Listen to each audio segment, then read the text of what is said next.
My name is Grace Parker. I'm 52. I am a mom. I wear simple clothes. I like to fix things with my hands. I live in a small apartment with a wobbly table I keep meaning to tighten. I make strong coffee in the morning and strong decisions when I have to. People look at me and think, she is just an ordinary woman.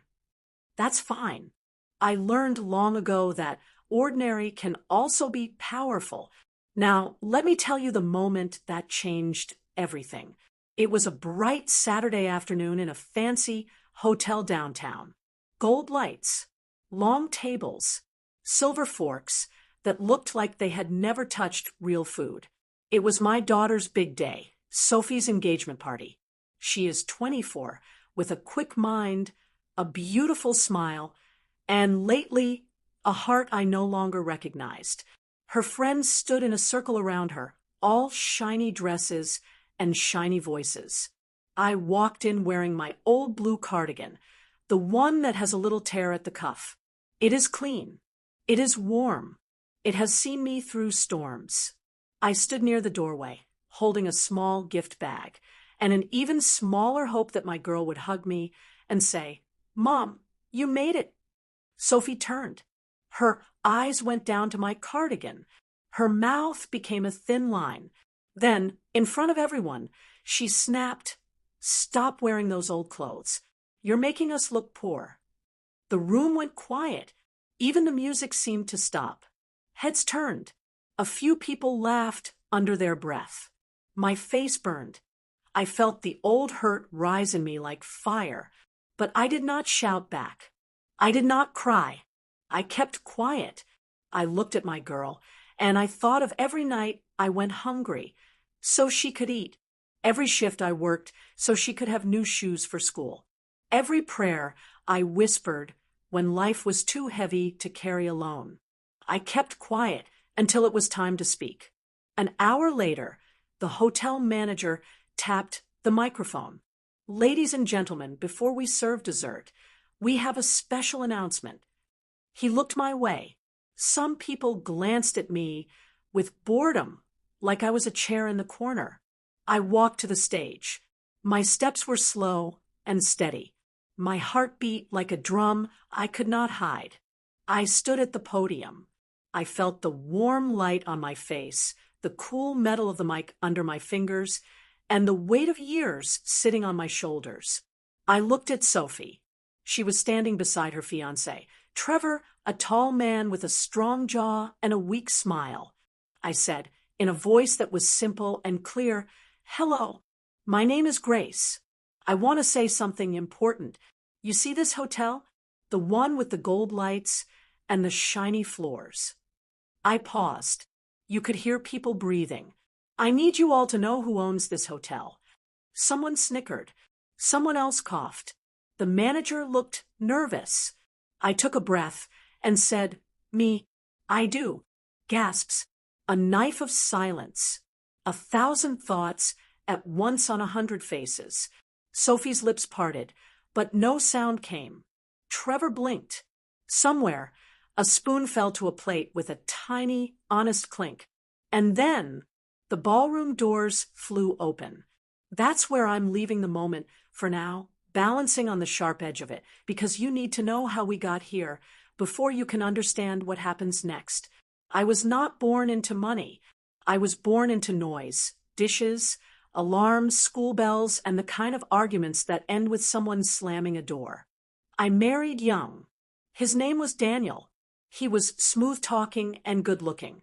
He said he would build a future for us. He built a house of cards instead. When Sophie was 7, he took our savings and left. He did not leave a note. He left a debt. It was in my name.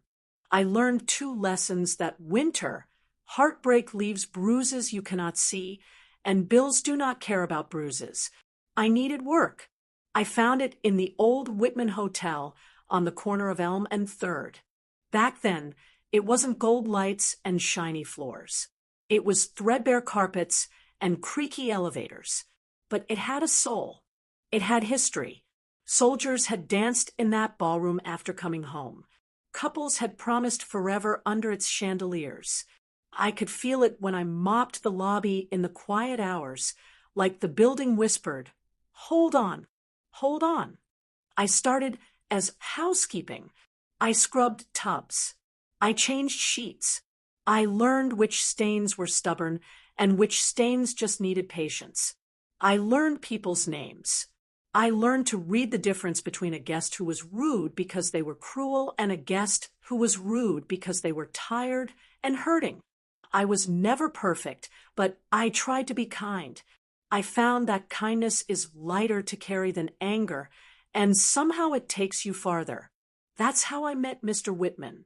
He was the founder's son, 86 years old, with bright eyes behind thick glasses and a cane that made a soft tap on the tiles. He walked the halls every morning, touching the wall like a man saying hello to an old friend. One day he found me fixing a vacuum with a butter knife. He chuckled. "You're a problem solver, aren't you?"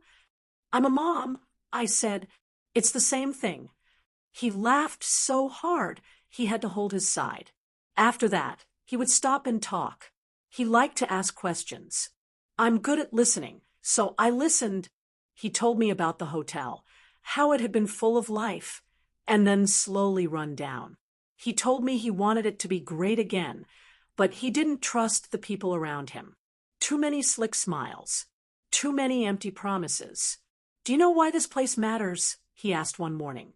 "Because people feel safe here," I said, "or at least they should." He nodded once, like I had answered a test I didn't know I was taking. On Christmas Eve that year, he found me in the laundry room, folding towels with red hands. He handed me a cup of cocoa and sat on a rolling cart like a king on a small throne. "What do you want, Grace?" he asked. I swallowed. "A good life for my daughter. A place that's mine. Peace." He looked at me for a long moment. "You want to learn more than folding towels?" "Yes," I said. "I want to know how things work. I want to know why the boiler wheezes, and why the numbers in the ledger matter, and how a person takes a broken thing and makes it strong." "Come to my office in the mornings," he said. "We'll start with the numbers." So I did. I came an hour early to learn, and I stayed an hour late to mop. I learned how to read the books. I learned how to order supplies without getting cheated. I learned labor laws and fire codes. I learned how to replace a gasket on a sink and the battery in a smoke detector. I learned the names of every worker and asked about their kids.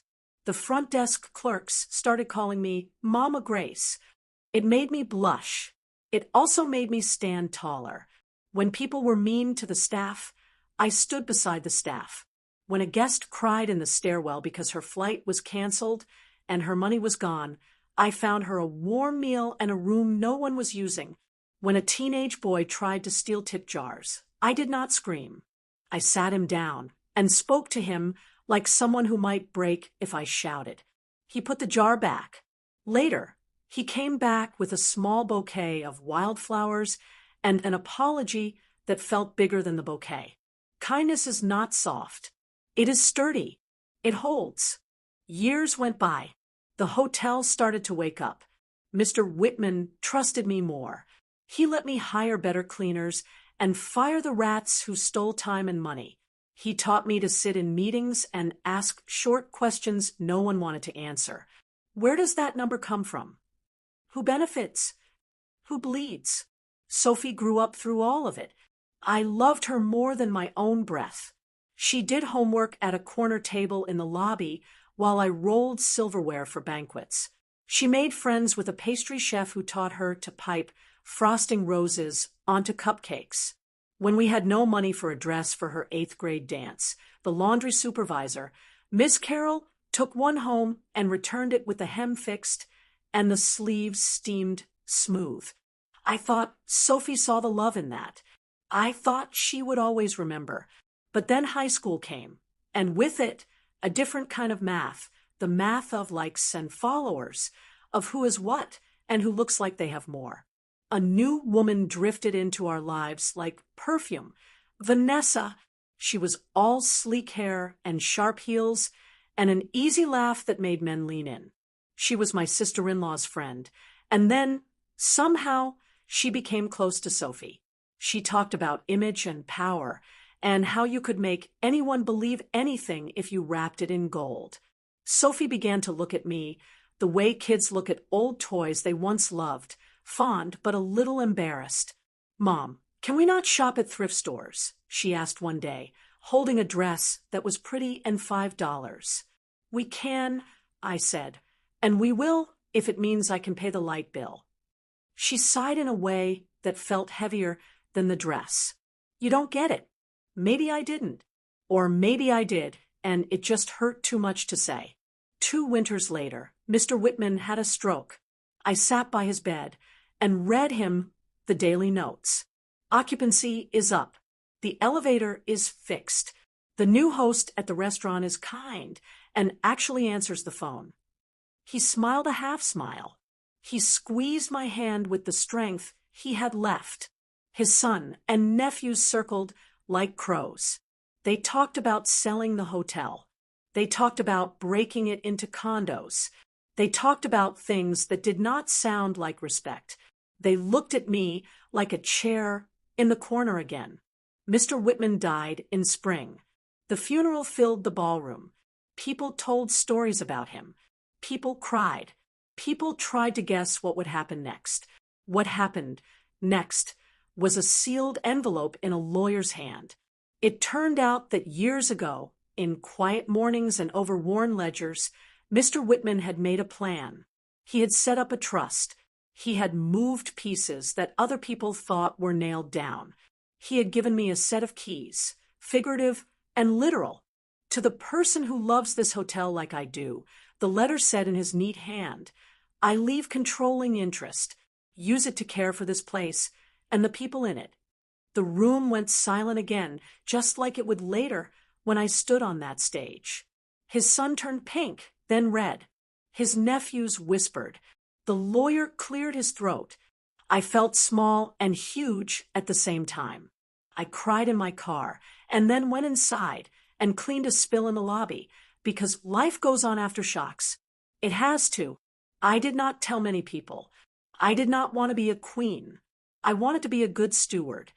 I kept the cardigan. I kept my boots. I kept showing up early. I kept asking questions. I made repairs you could see and repairs you could not. We raised wages a little. We added health insurance. We made the staff lounge warm and bright, because tired people deserve light too. We started a scholarship for workers' kids. I named it after Mr. Whitman, of course. You would think Sophie would have been proud. Some days she was. Other days she was a mirror of the world that told her the shine mattered more than the substance. She got an internship at a fashion company. Her friends began to be the kind of people who say brand like it is a person and say people like they are brands. Then she met Trevor. He came from a family that smiled with all their teeth for photos, but never showed a single one when the check arrived. His mother, Diane, looked at me the way folks look at a stain you can't quite scrub out. His father, Richard, shook my hand like it was a test I was failing. When they set the date for the engagement party, guess where they chose? My hotel. Because it's pretty, Sophie said. And reliable, I said. And free, Diane almost said out loud. I didn't argue. I only set some rules. Staff would be protected. No one would be yelled at. The party would end at 11, not 1. We would not waste food. If there were leftovers, the night cooks would package them up for the shelter 2 blocks over.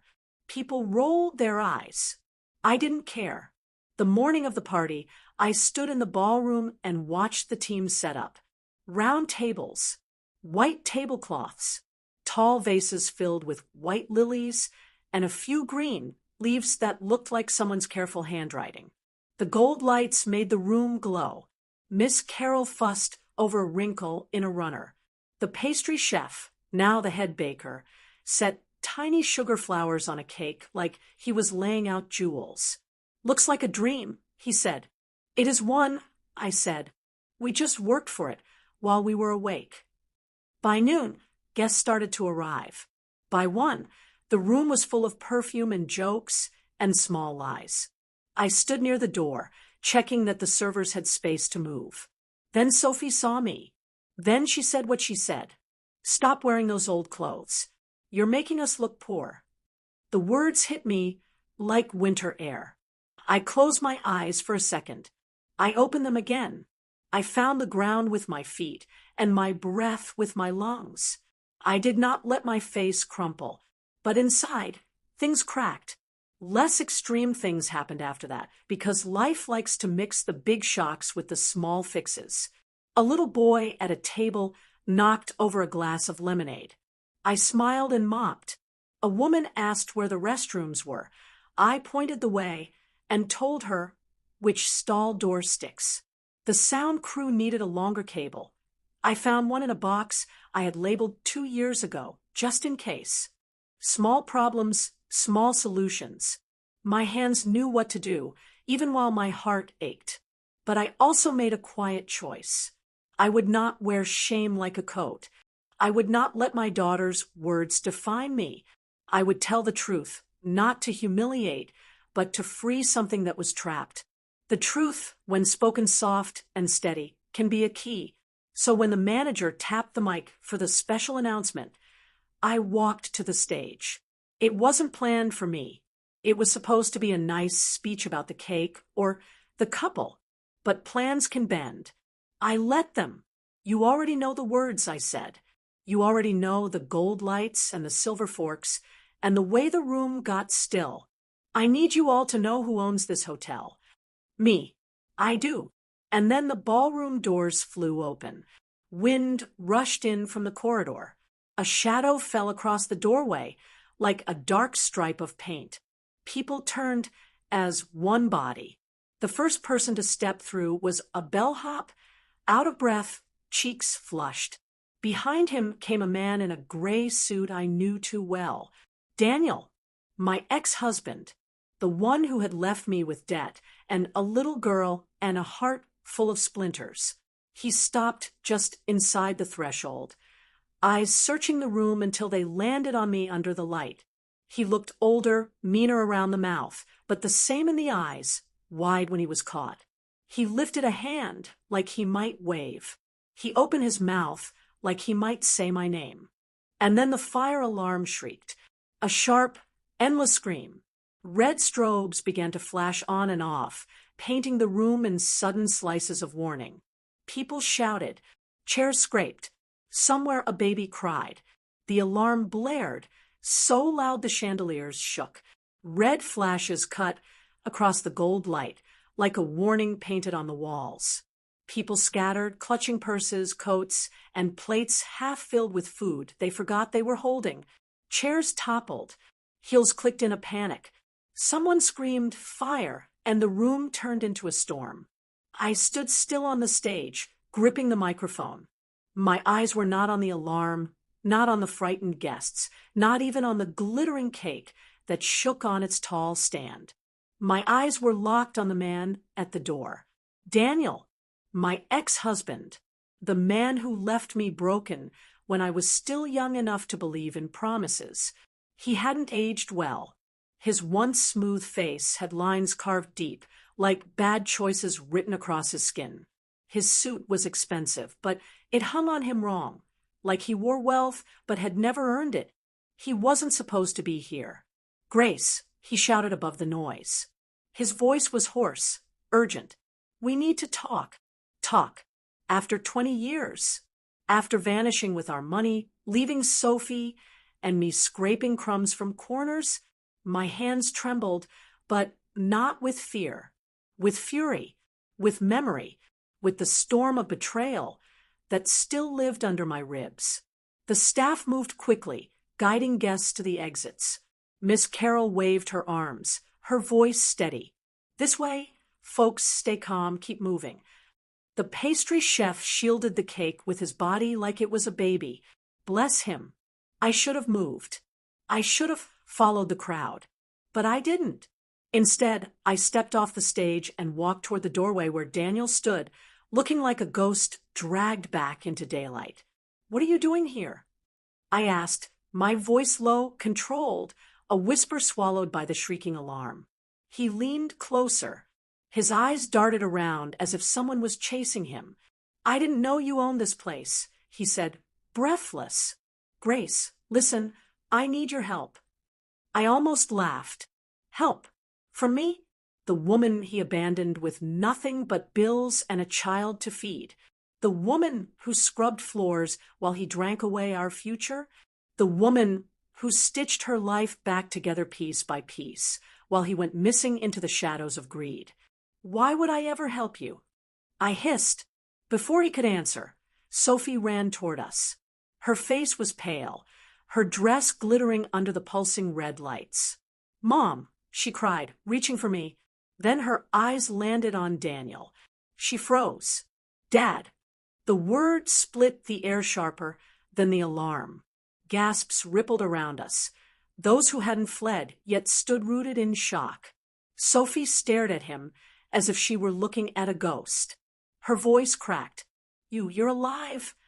Daniel's mouth twisted into a half smile. "I never stopped thinking about you, baby girl." The look on Sophie's face, it wasn't joy. It wasn't anger.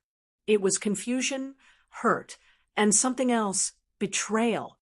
Because in that moment, she realized her father hadn't been dead, as I had once let her believe. He had been gone by choice. And then, before anyone could speak again, smoke began to seep under the ballroom doors. Real smoke. The alarm wasn't a drill. Chaos erupted all over again. That was the moment the past, the present, and danger collided, all in the same heartbeat. Let me take you back, because to understand the weight of that moment, Sophie's cry of Dad, and the smoke rising, you need to know what led to the fire, both the one in the walls and the one in our lives. After Daniel left, I tried to keep Sophie safe from the truth. At first, I told her he was working far away. She waited by the window some nights, small hands pressed to the glass, whispering, "Daddy's coming home." Later, when the bills stacked higher than my courage, I told her he was gone for good.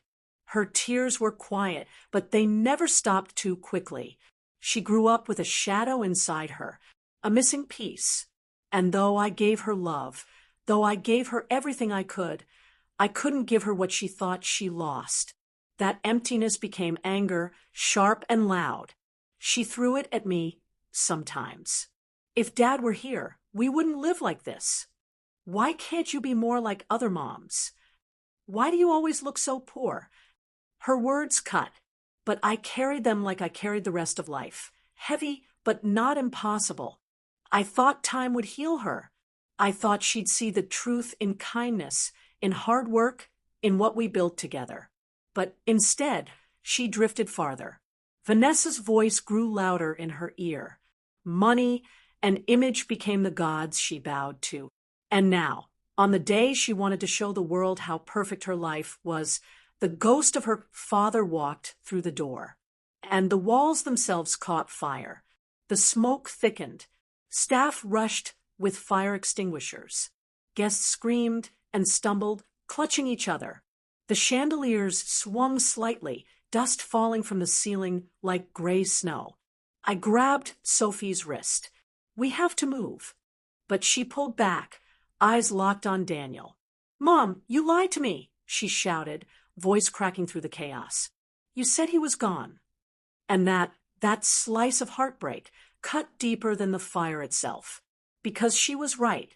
I had lied. And in that moment, I knew the fire around us wasn't the only one that could burn everything down. The sprinklers hissed alive, spraying cold water that soaked dresses, suits, and tablecloths. People pushed harder toward the exits. The cake collapsed under the rain of water, sugar roses sliding off like fallen petals. Daniel reached for Sophie, his voice desperate. "We'll talk later. Just come with me now." And that's when I realized something chilling. He hadn't come for me. He had come for her. And whatever his reasons were, they weren't good. The alarm wailed. The lights flashed.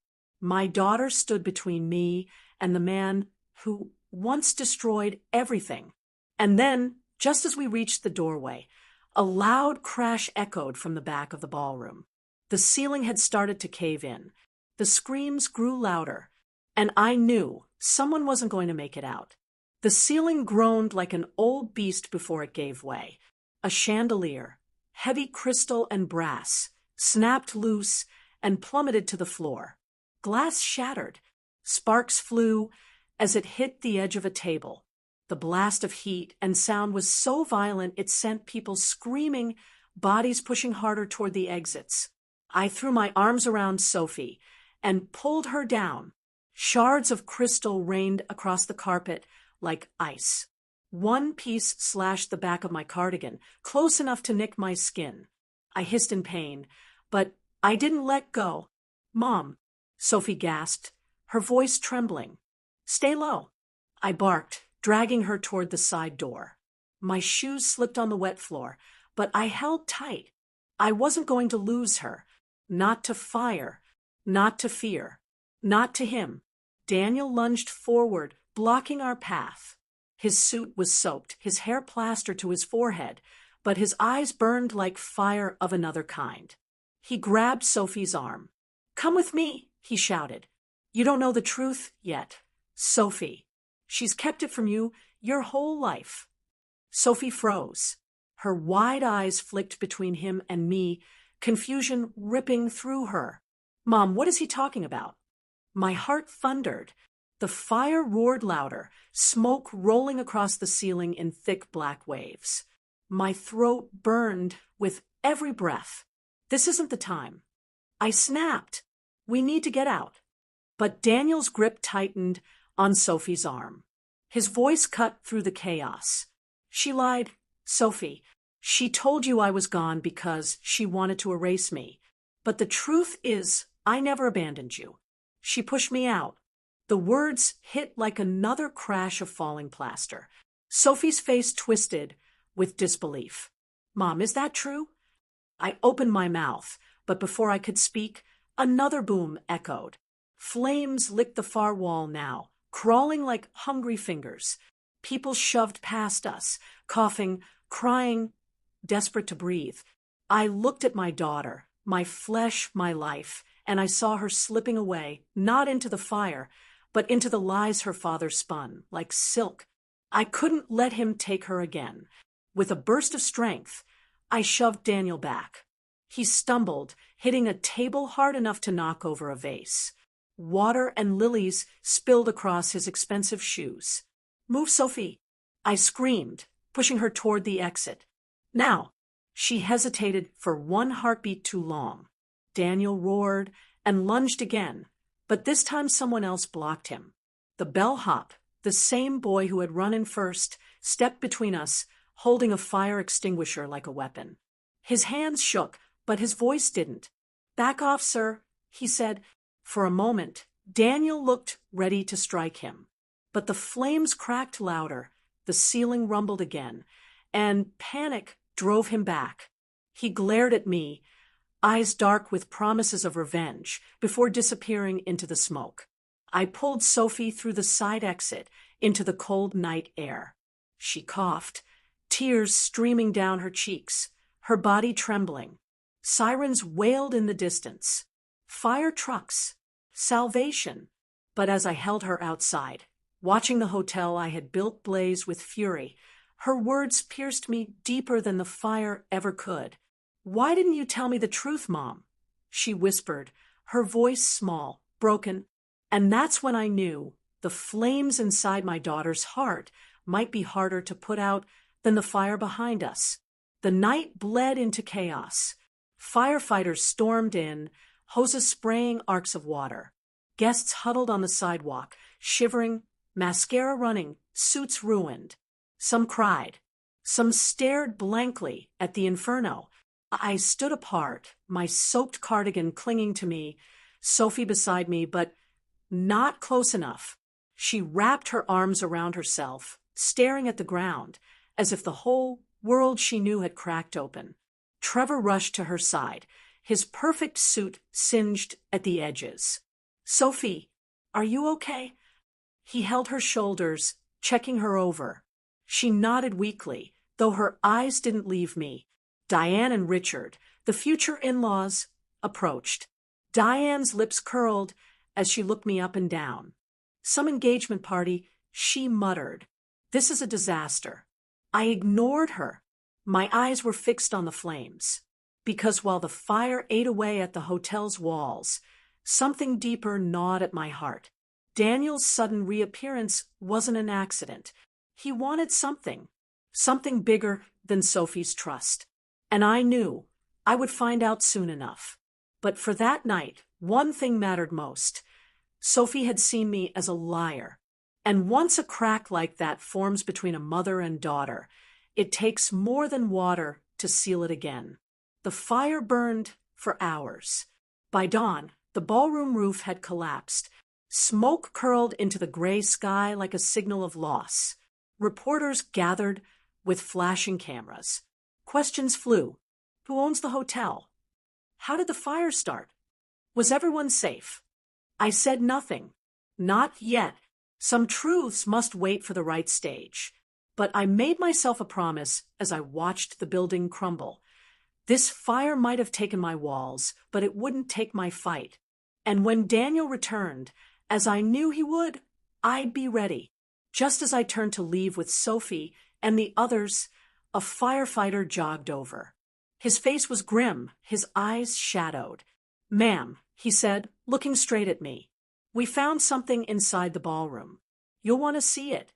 I froze, heart thundering again, because the way he said it, the weight in his voice, told me this wasn't about burned furniture or broken glass. It was something darker. The firefighter's voice was steady, but his eyes gave him away. Whatever he had found inside the ballroom wasn't just debris. It was something or someone that mattered. "Follow me," he said, motioning toward the edge of the taped-off zone. I hesitated. Sophie grabbed my wrist. Her fingers were cold, her grip trembling. "Mom, don't. It's dangerous." I met her eyes. She was terrified, not just of the fire, but of the truth unraveling around her. I squeezed her hand. "I have to." She didn't stop me. Maybe she couldn't. The firefighter led me past the smoking shell of the hotel. The air was thick, acrid, biting at my lungs. My shoes sank into ash and water pooled from the hoses. The ballroom, once full of gold lights and laughter, was now a skeleton. Charred beams leaned against each other like broken ribs. Pieces of the chandelier glittered among the wreckage like fallen stars. He stopped near what had once been the stage. My stage. The place where I had told the world the truth about who owned this hotel. "Here," he said quietly, pointing with his gloved hand. I looked down, and my heart dropped. There, half buried under charred wood and twisted metal, was a black briefcase. Not burned, not melted, intact. The firefighter crouched, pulled it free, and handed it to me. "We found it locked under the podium. Strange place for it. Thought it belonged to you." I took it, my hands shaking. The leather was still warm, faintly singed at the edges, but solid. Heavy, too heavy for something ordinary. I flipped it over. Stamped on the corner in faded gold letters were two initials, DP. Daniel Parker, my ex-husband. My pulse raced. Why had his briefcase been under my stage? Why tonight, of all nights? I didn't have time to think before Sophie appeared behind me. Her voice cracked. "Is that his?" I didn't answer. Not yet. My thumb brushed over the lock. 3 numbers. A code.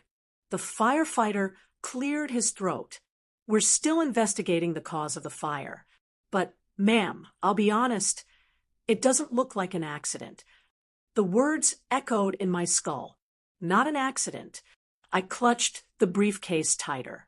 Daniel had been here when the fire started. He had stood in that doorway like a ghost returning. And now his briefcase, hidden under the very stage where I revealed my secret, was in my hands. This wasn't random. It was planned.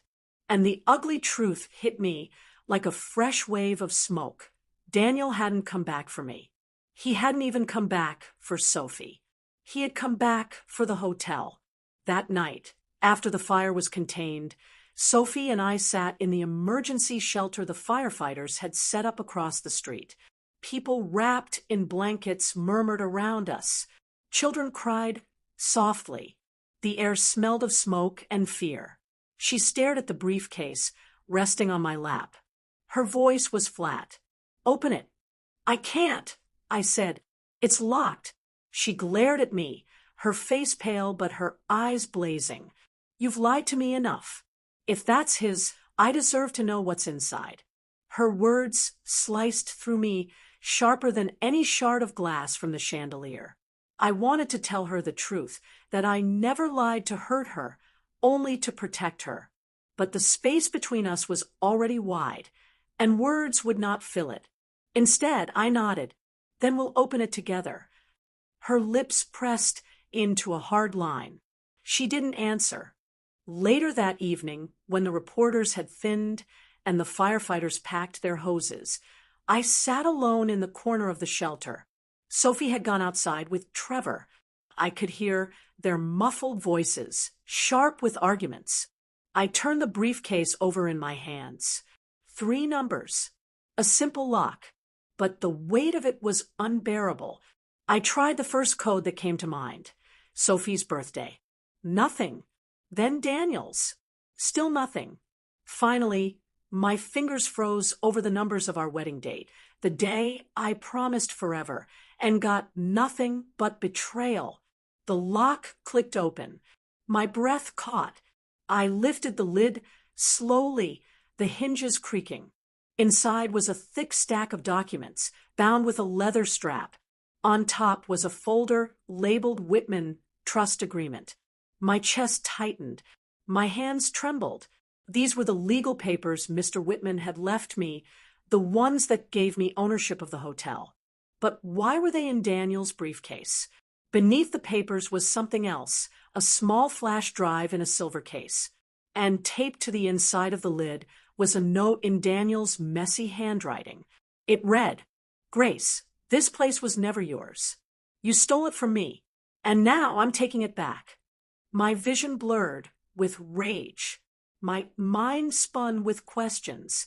He had left me with nothing but debt, and now he dared to accuse me of theft.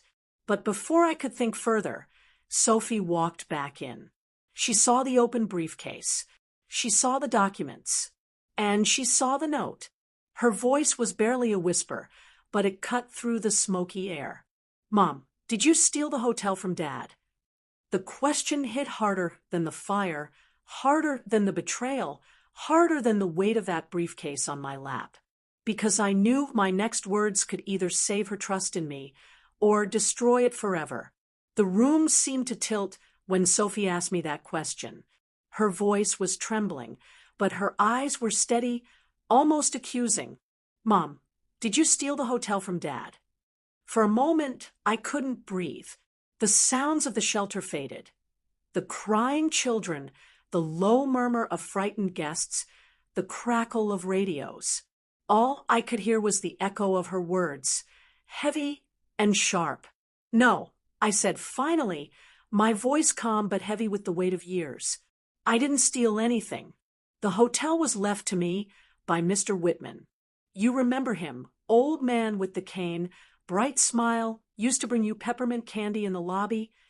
Sophie blinked, her frown softening just slightly. "I remember. He trusted me." I went on, clutching the briefcase tighter.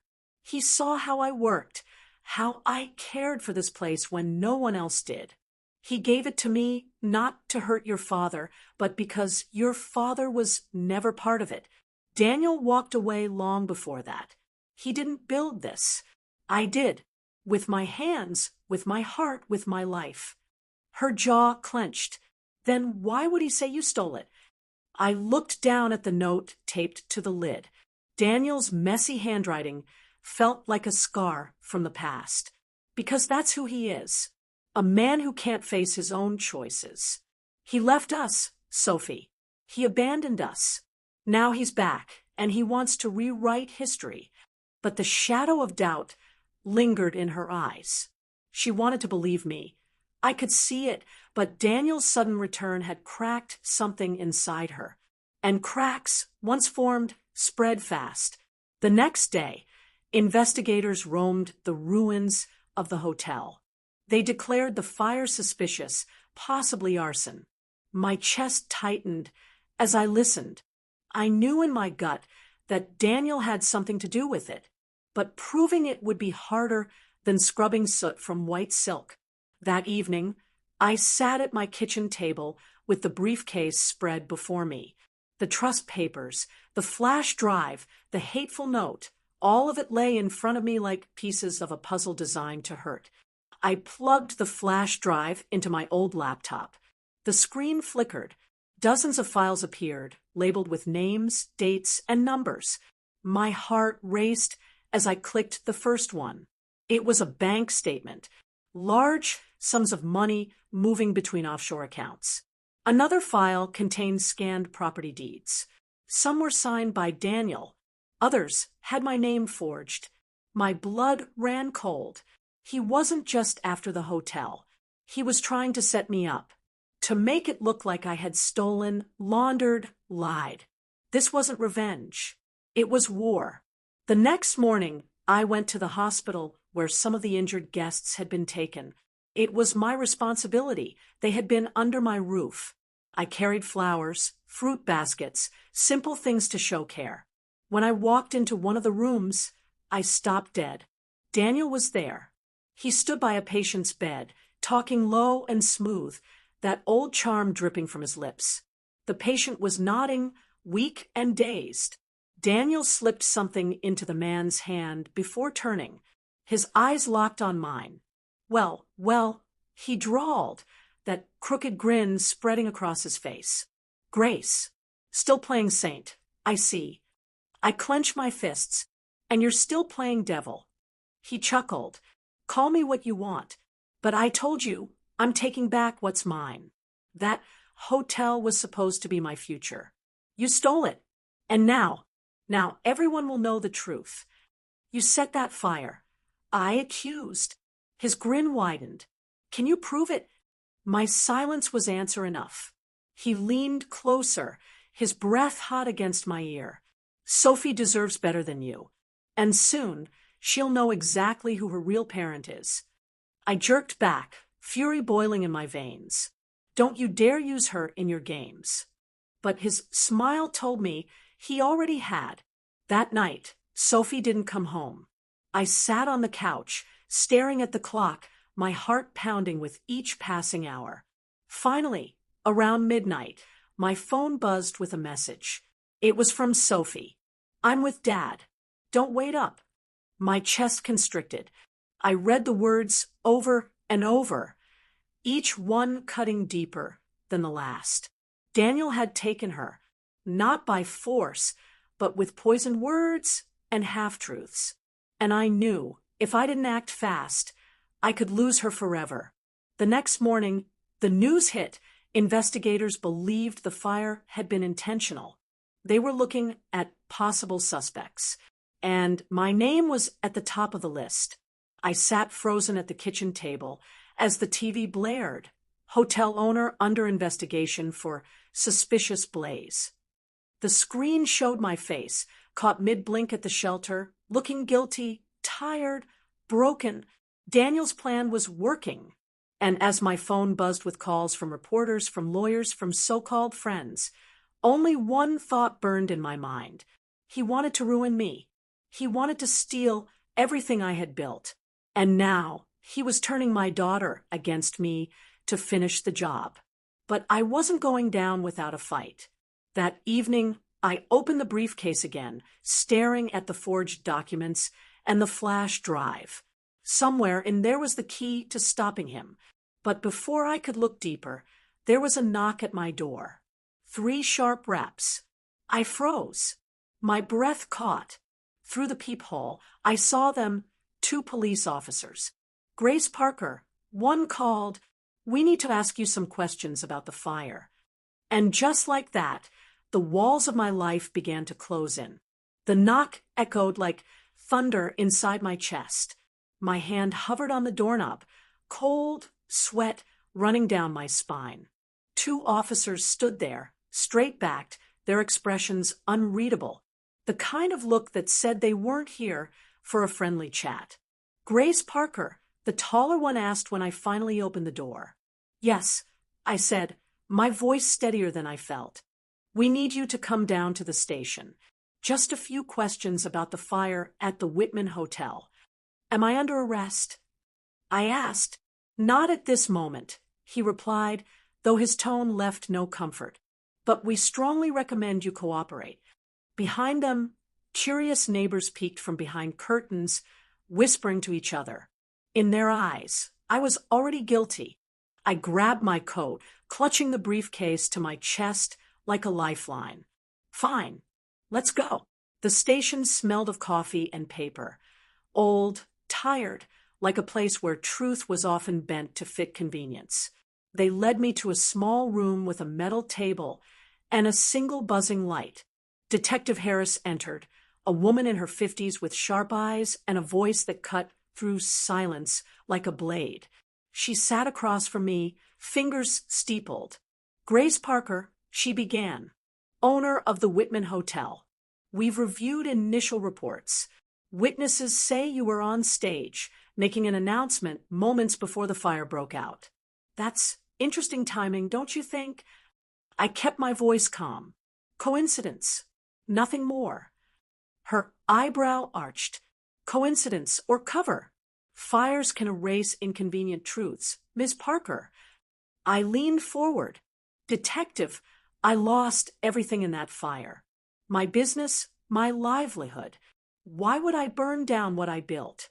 She slid a photo across the table. My breath caught. It was the briefcase, Daniel's briefcase, pulled from the wreckage. "This was found under the podium. Yours." I hesitated. Too long. "No," I whispered. "Then whose?" I swallowed hard. "My ex-husband's. Daniel Parker." Her eyes sharpened. "Funny, because Daniel Parker says it's yours. Says you've been forging documents, funneling money. Says the hotel was never rightfully yours." The room spun. My fists clenched. "He's lying." "Can you prove that?" she asked, her tone almost mocking. I wanted to scream. I wanted to throw the forged papers in her face. But I couldn't, not yet, not without losing Sophie. Because if this investigation went wrong, I wouldn't just lose the hotel. I'd lose my daughter too.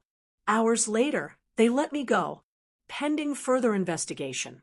Harris said, her eyes still drilling into me like she could see the lies Daniel had planted. I walked out of the station into the cold night air, my cardigan wrapped tight around me. My phone buzzed. A message from Sophie. "Dinner with Dad tonight. Don't wait up." Tears burned my eyes. She had never texted me like that before. Not with such distance. Not with such coldness. Daniel was poisoning her faster than I could heal her. And now, the world thought I was an arsonist. The next morning, the story broke bigger. News outlets splashed headlines. "Hotel owner under fire. Suspicious documents revealed." They showed my picture beside Daniel's. Him smiling, me looking weary. The narrative was already being written. Graceful father returns, bitter mother exposed.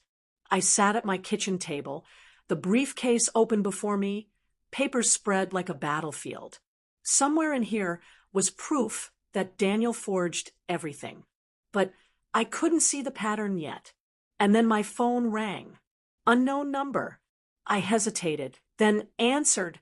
A low voice said, "If you want proof of what your ex is planning, meet me at Pier 17 tonight. Midnight. Come alone." The line went dead. I sat frozen, the phone still pressed to my ear. Was it a trap? Probably. But if there was even a chance it could clear my name, I had to go. That night, the pier was silent except for the slap of waves against wood. The air was sharp, filled with salt and secrets. I walked slowly, my coat pulled tight, my heart pounding. A shadow stepped out from behind a crate. A man in a hood, his face half hidden.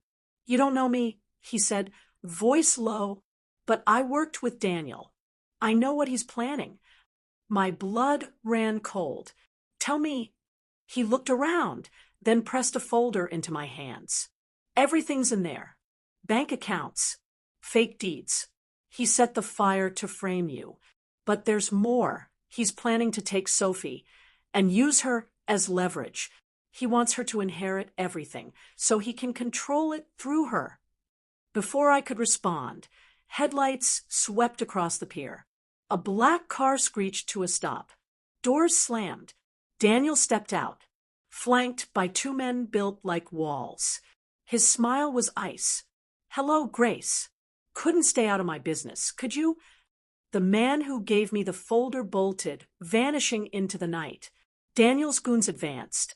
I clutched the folder tight, my heart hammering, and as Daniel stepped closer, his voice dropped low enough for only me to hear. "This ends tonight."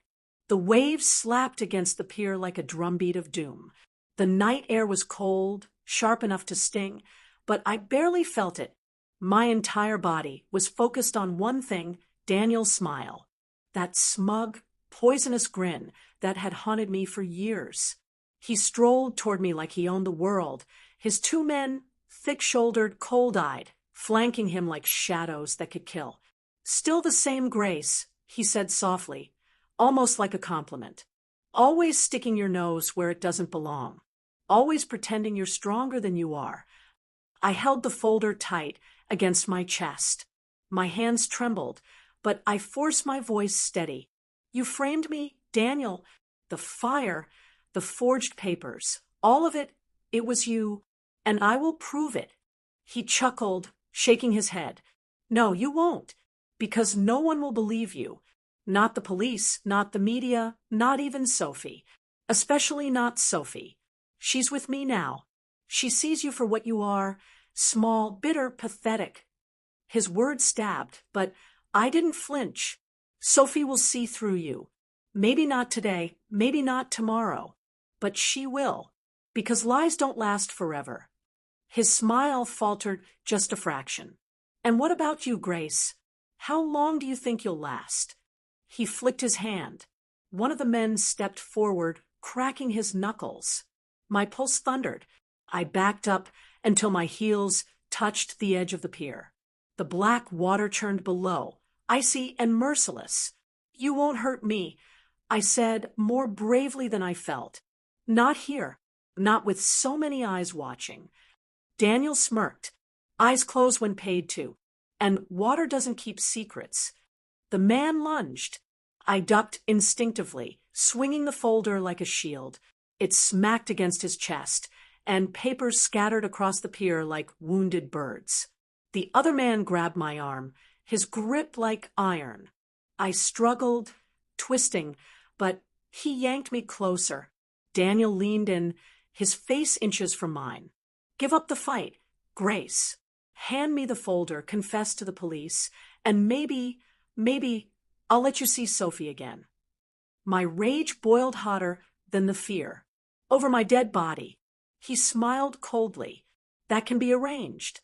Just then, a shout cut through the night. "Police!" Step back. Flashing red and blue lights washed over the pier. Officers swarmed from both sides. Guns raised. The two men froze, their grips loosening. Daniel's expression hardened, his charm cracking into fury. Detective Harris stepped forward. Her gun steady, her voice sharp. "Daniel Parker, step away from her." For the first time that night, Daniel's confidence slipped. He raised his hands slowly, his voice dripping with mock surrender. "Detective, what a surprise. You've got this all wrong. Grace is the criminal here. I'm just trying to—" "Save it," Harris snapped. "We've been following you since the fire. And we've got enough evidence to bury you. Relief surged through me, my knees nearly buckling. The folder, the mysterious man, someone must have tipped them off. Daniel's eyes darted to me, blazing with hatred. He leaned closer, his voice low enough only I could hear. This isn't over, Grace. Not until Sophie is mine. The officer shoved him back, cuffing his wrists. He didn't fight. He didn't scream. He just kept smiling, that venomous promise lingering in his eyes. Hours later, back at the station, Detective Harris laid the folder on the table between us. Anonymous tip, she said, came in earlier tonight. Matches what you've been saying. Offshore accounts, forged deeds, even correspondence tying Daniel to the fire. I nodded, my throat tight. So you believe me now? Her gaze softened just slightly. Let's just say things are starting to add up. But before I could exhale fully, she added, one problem. Sophie, she's been giving statements in your ex-husband's favor. If this goes to court, she could be the weapon that breaks you. Her words struck harder than any blow. My own daughter, my blood, could stand on Daniel's side. And as I sat there, weary and hollow, I realized clearing my name wasn't the hardest fight ahead. The hardest fight would be winning back my daughter. The next day, Sophie finally came home. She slammed the door, her face red with fury. How could you? She shouted. You had Dad arrested. He told me everything. You framed him, Mom. You made him look guilty to cover yourself. Her words, full of fire and pain, broke me in ways Daniel never could. I stood there, silent, letting her rage pour out. Because sometimes the worst storms are the ones you can't fight. You just have to survive until they pass. But I knew this storm was far from over, and I knew Daniel's shadow still hung over us, even from behind bars. The silence after Sophie's outburst was worse than her shouting. Her chest heaved, her eyes blazed, and her hands trembled, as if the truth itself was too heavy for her to hold. I trusted you, she spat. You told me he was gone. You told me he didn't care. But he's here, Mom. He came back for me. And you just want to erase him. Her words cut deeper than any knife. I steadied myself, gripping the back of a chair to keep my knees from giving out. Sophie, I said softly, your father didn't come back for you. He came back for control, for money, for power. That's all he's ever cared about. She shook her head violently, tears spilling down her cheeks. No, he told me everything.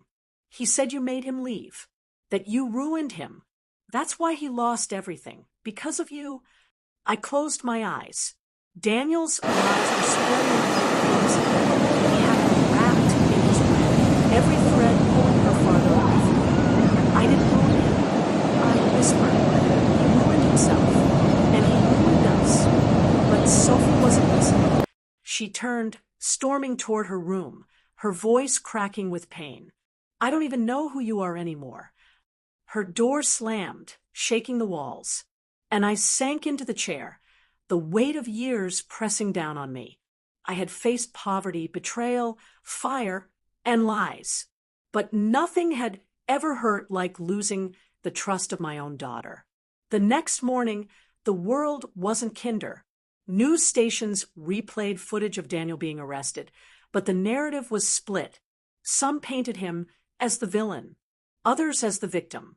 My name was tangled in both stories. And then came the worst blow. A reporter shoved a microphone at me outside the grocery store. Miss Parker, your daughter Sophie has just given a statement. She says she believes her father is innocent. How do you respond? My heart clenched. The cameras caught the flicker of pain on my face.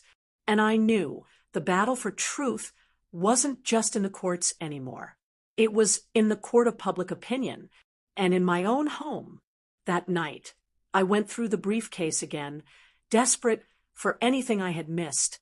I flipped through the forged documents, the fake deeds, the bank transfers. And then I saw it, a small, handwritten ledger tucked in the back pocket of the case, pages filled with Daniel's scrawl, numbers, dates, names. At first, it looked like gibberish, but then I recognized something. Payments. Regular payments. To a man named C. Dalton. I froze. Dalton. Mr. Whitman's crooked nephew, the one who had wanted to sell the hotel years ago. The one who had threatened to sue me when he didn't inherit a dime. Daniel wasn't working alone. He had allies, and powerful ones. The next day, I met Detective Harris in her office. I slid the ledger across her desk. "Look closer," I said. She frowned, flipping through the pages. Her sharp eyes narrowed. "Dalton," she muttered. "I know that name. He's been under investigation for years. Fraud, embezzlement. But he's slippery." She looked up at me. This could tie them together. I nodded, and it could prove I'm not the villain here. Her gaze softened just a little. "Grace, you're fighting a war on two fronts, public opinion and your daughter's heart. This ledger might help with the first, but the second, that's harder." I swallowed hard. "I'll fight both." That evening, I came home to find Sophie sitting at the kitchen table, her phone in her hand. She looked up at me, her eyes red from crying. "Dad called," she said quietly. My stomach twisted. "What did he say?" She bit her lip. "He said he's in danger, that people are after him, that if I don't help him, he might not make it out alive." Her voice cracked. "Mom, I can't just abandon him." I sat across from her, the weight of truth pressing on my shoulders. "Sophie, he's lying. He's manipulating you. That's what he does. Please, you have to see that." Her hand shook. "But what if he's telling the truth? What if he really needs me?" And then she whispered words that nearly shattered me. "I think I want to testify for him." My breath caught. "Sophie, no." But her eyes were already filled with resolve, her loyalty shifting like sand beneath my feet. That night, as I lay awake staring at the ceiling, I made a decision. If I wanted to save Sophie, I couldn't just defend myself. I had to destroy Daniel. Completely. Publicly. Permanently. I had to expose him in a way so undeniable that not even Sophie could doubt me again. 2 days later, Detective Harris called. "Grace," she said, her voice tight, "we've tracked some of those offshore accounts. There's a transfer scheduled. Big money. Tomorrow night. If we intercept it, we'll have him cornered. But it's risky." I gripped the phone, my pulse racing. "What do you need from me?" "Everything you've got," she replied. "And maybe bait." I froze. "Bait?" She hesitated. "Daniel trusts you enough to hate you. If he thinks you've got something he wants, he'll show his hand." My throat went dry. "And if I do this, then we end this. For good." I hung up, my heart pounding. Daniel wanted war. Now, he was going to get it. The night before the trap, I couldn't sleep. I sat in the dim glow of my kitchen lamp, the ledger spread out before me, the forged deeds stacked like evidence of betrayal, the flash drive gleaming like a loaded gun. Every piece of it was poison Daniel had planted. Every page was a noose he meant for my neck. And tomorrow, I had to turn that poison into medicine. I had to make the noose tighten around his instead. But Sophie's words haunted me louder than the ticking clock. "I think I want to testify for him." How had we come to this? My little girl, the one I once rocked to sleep with lullabies, was now ready to stand in court for the very man who had abandoned her. My hands shook as I pressed them against my face. This wasn't just about saving the hotel anymore. It was about saving her soul from his grip. The next evening, I walked into Detective Harris's office with the briefcase clutched under my arm. "You're sure you want to do this?" she asked, her sharp eyes searching my face. "I don't have a choice," I said. "If Daniel wins, I lose everything, my name, my daughter, my life's work. He's not just after me. He's after Sophie. Harris nodded grimly. Then here's the plan. We've traced one of his offshore accounts. He's moving millions tonight. We need to lure him out, make him desperate enough to slip. You're the bait. You tell him you've got the flash drive and you're willing to deal. He'll come running. And when he does, we'll be waiting. I swallowed hard. My heart pounded like a drum. And if he smells the trap, her expression hardened. Then you run and pray. Later that night, I sat in my car at the edge of a deserted warehouse district, the briefcase beside me. The air smelled of rust and rain. My phone buzzed. It was Sophie. Mom, please stop this. Dad says you're trying to set him up. Just walk away before it's too late. Tears stung my eyes. I typed back with shaking fingers. Sweetheart, I'm not the one lying to you. Please trust me just this once. No reply came. I closed my eyes, whispering a prayer to the God I begged 1,000 times before. Please don't let me lose her. Headlights cut through the darkness. A sleek black car pulled up. My chest tightened. He was here. The door opened, and Daniel stepped out. His smile was wide, his charm polished, but his eyes were wild, hungry. Well, he drawled, spreading his arms like a man greeting an old lover. Grace, you never could resist a dramatic meeting spot. What's next? A rooftop duel. I kept my voice steady. You want the drive. I have it, but this ends tonight. He smirked. You're right about that. He took a step closer, his shadow long and sharp under the flickering streetlight. Give me the drive, and maybe I'll let you walk away. Refuse, and I'll make sure the world sees you for what you are, a fraud, a thief, a woman unfit to even call herself a woman. My grip tightened on the briefcase. The world will see the truth, Daniel. They'll see you. His grin faltered, just slightly. Careful, Grace. At that moment, two figures stepped out of the car behind me, and my blood ran cold. Sophie and Trevor. My daughter's face was pale, her eyes wide with fear and confusion. She looked from me to Daniel, her lips trembling. Dad said you were going to trap him. Mom, please don't do this. Daniel placed a hand on her shoulder, possessive, poisonous. See, Grace? She chose me. She sees through you now. Your lies, your games, they're finished. I shook my head, my heart breaking. Sophie, listen to me. He's using you. Everything he's done. The fire, the forged papers, the lies, it's all for money. He doesn't love you. He never has. Her eyes brimmed with tears. Stop. I don't know who to believe anymore.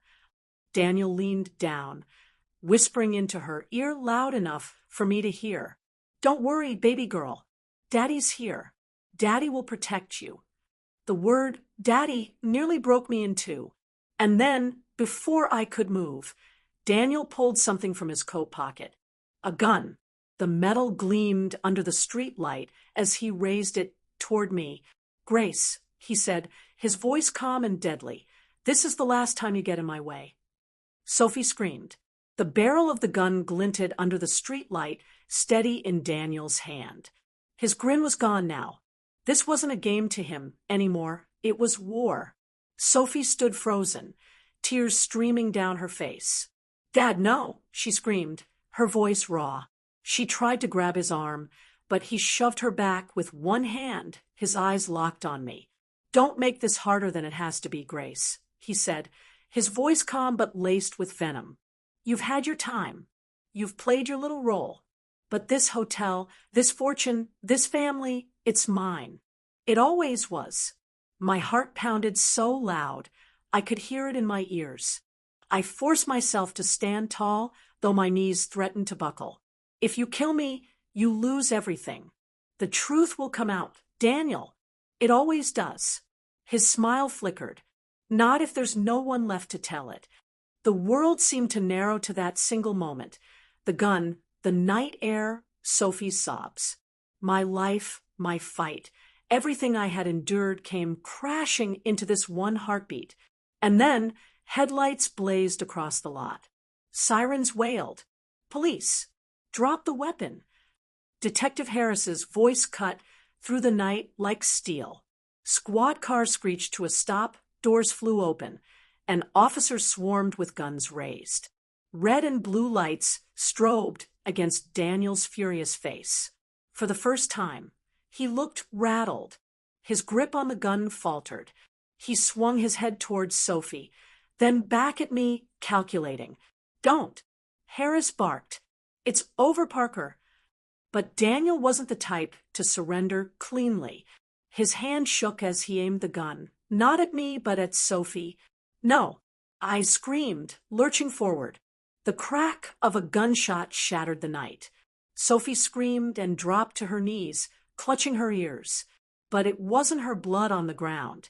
Daniel's own hand flew wide as a bullet struck his shoulder. He roared in pain, the gun clattering to the pavement. Officers tackled him, forcing him to the ground as he writhed, cursing, spitting. Get off me! This isn't over, he howled. Grace, you hear me? This isn't. His words were cut off by the slam of cuffs. I ran to Sophie, pulling her into my arms. She shook violently, her sobs muffled against my chest. I thought he was going to kill you, she cried. I held her tighter, rocking her as if she were still that little girl waiting by the window for a father who never came. It's over, baby. It's over. But we both knew it wasn't truly over. Not yet. The scars Daniel left would take years to heal. Days later, the truth finally came to light. The forged documents, the offshore accounts, the payments to Dalton, all of it laid bare. Reporters swarmed the courthouse as Daniel was arraigned on charges of fraud, arson, attempted murder, and conspiracy. The world saw him for what he was. And for once, I didn't have to fight to be believed. Sophie sat beside me in court, her hand in mine. Her eyes were still red, her spirit shaken, but her voice had found its strength again. When she testified, she looked her father in the eye and said, "You lied to me. You lied to everyone. But you can't lie anymore." Tears filled my eyes. My daughter, the girl I thought I had lost, was back.